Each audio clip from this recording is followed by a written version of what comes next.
Hey, welcome back to Pianist Academy.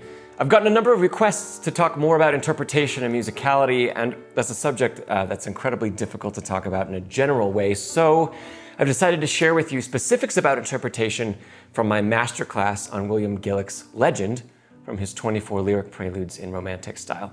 The thoughts I'm about to share do specifically pertain to one piece, and I feel that great interpretation, it does need to happen on a piece-by-piece basis, and it's different for each individual student too. But if you listen and you take notes, even if you aren't planning to work on this piece, you can synthesize some great jumping off points for any piece that you work on from this point forward. I hope you enjoy this, and if you're interested in the full class, there is a link in the description below. So first, let's go through the first few bars and just ask, what does this feel like? What picture is this painting? With just D major, well, that sounds a little triumphant, but this chord, it's D major augmented, and what's happening is the outer voices are just moving away from each other by half step, and then toward each other by half step. That half step motion is creating all kinds of dissonance. How do composers use dissonance? We usually, it's to send some kind of emotional signal, right? What is dissonance in this case?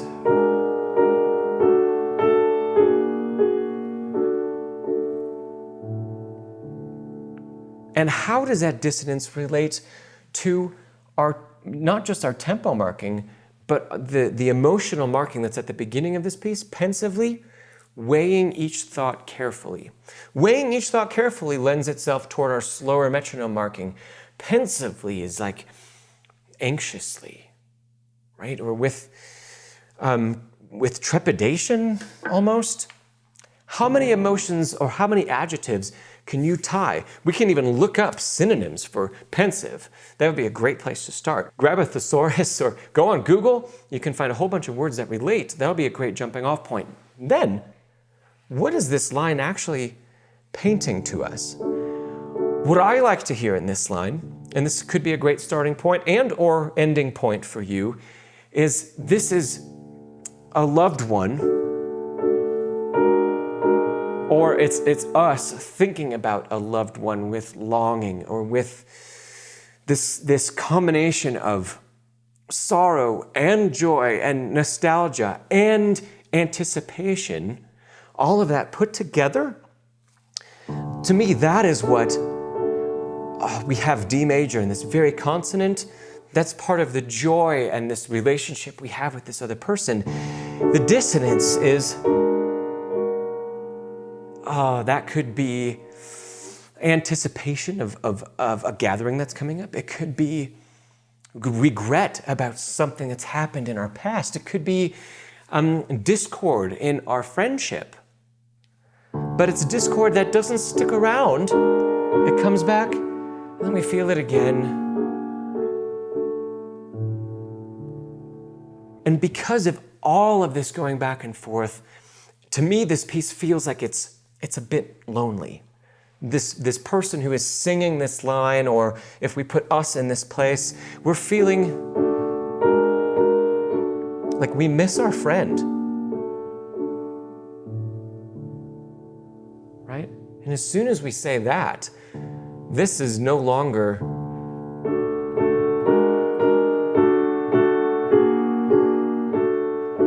we don't play it like that anymore. And we have that sense of maybe nostalgia because we're thinking about times past and the emotion that goes with it, the joy from the past and what we miss about today. And however deep you want to take that, perhaps this friend is just away for a time being and we're thinking about them and missing them and longing for them. We could go a lot deeper. This could be someone who has passed away that we're thinking about, right? And each of those is going to lend itself to a slightly different type of interpretation. So let's keep going. Let's say this is a friend that is just away for a while. Maybe they're on a long trip and they've been away for a month or two and they're our best friend, and we just don't know how we're going to get through the next day without them, or without them to talk to, because we're used to seeing them regularly or talking to them all the time, and now they're not here. They're not here for us. What happens in bar 4? We cadence. Cadence means we come to an end in the relative minor. We cadence in B minor. What does that mean? And then once again in 6, we're still cadencing in B minor. So now Gillock has introduced in just 8 measures. We have 3 measures that are almost 4 measures that are ending in D major, right? We pass through dissonance, we pass through some turmoil. Then we move away from that and we cadence in the minor key. To me, that says this is continuing to get darker and darker and more introspective and more lonely, right?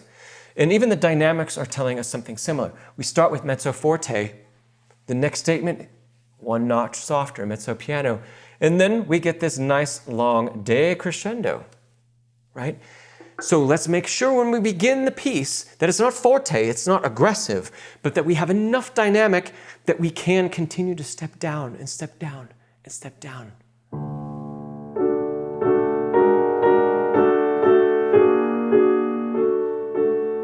A little bit less. And then even less.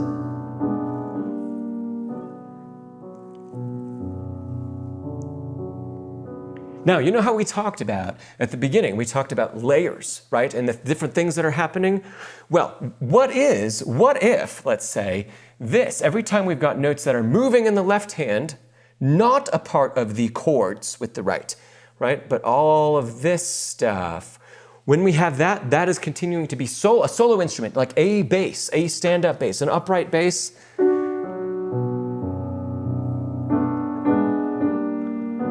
And because of the layer, because of the texture that it is, we're not going to play. Even though that could be musically done, we're not going to bring it out of the texture.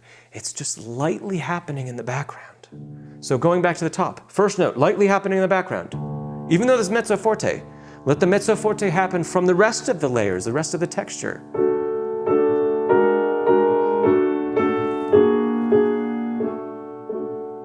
Good phrase.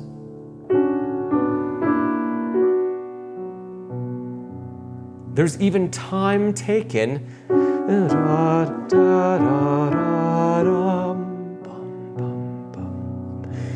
Breath. And then time again. Very soft.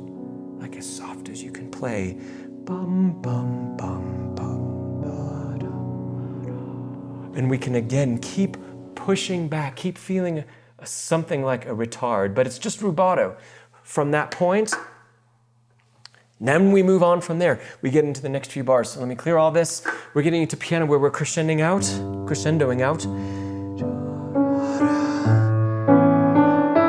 What does this mean? We have a statement, and then a very similar statement, and then another one,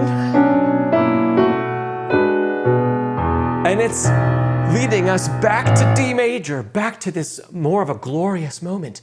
So if the emotion is getting darker and darker, and we're getting more and more lonely through 6 and 7 and 8, measure 9 is like, we've remembered this great time we had with this friend. This just awesome memory and all the fun it was. And we know that they're gonna come back and they're gonna visit us again.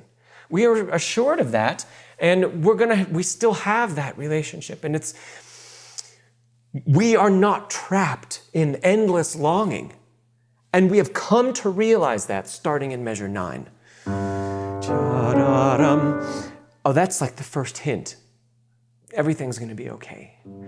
And then it becomes more reassured.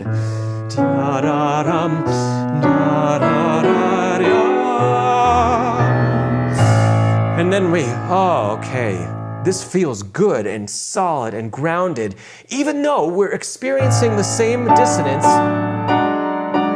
that same emotional struggle, even though we're experiencing the same thing we did in measure 1. Notice, it's the same stuff, right? But it's in a totally different context. This is in a context of saying, yes, okay, this isn't as hopeless as it felt like at the beginning. When we stay on the 5 chord, and instead of going to, instead of going to simply B minor, even though this is the B minor 7 in an inversion, it feels more like our home chord, our 1 chord in first inversion with a B in it, right? That feels so much more stable. We didn't go to B minor. It's related, it's close, but we're not going down that dark hole of loneliness anymore, right? So we've come out of it. Let me go back to measure 9, because these crescendos that start over again in measure 9, and then in 10, and then again in 11, and keep going from there. Each one of those is like, we talked about this with the pedaling too, it's a breath. Ta-da-dum, ta-da-dum, ta-da-da. And each one of them is more and more intense. And it's got more and more emotion. And the emotion is leading to something positive. It's not pulling us back into negativity. It's not pulling us back into loneliness. It's saying, we're going to live in the present right now. And we're going to trust. And we're just going to know that this friendship that we've had with this person who's gone right now, well, they are coming back. And no, they're not back yet. And so we still miss them. But we know that that's not how things are going to end. And then the ending of just such peace and such groundedness and stability. It's lovely.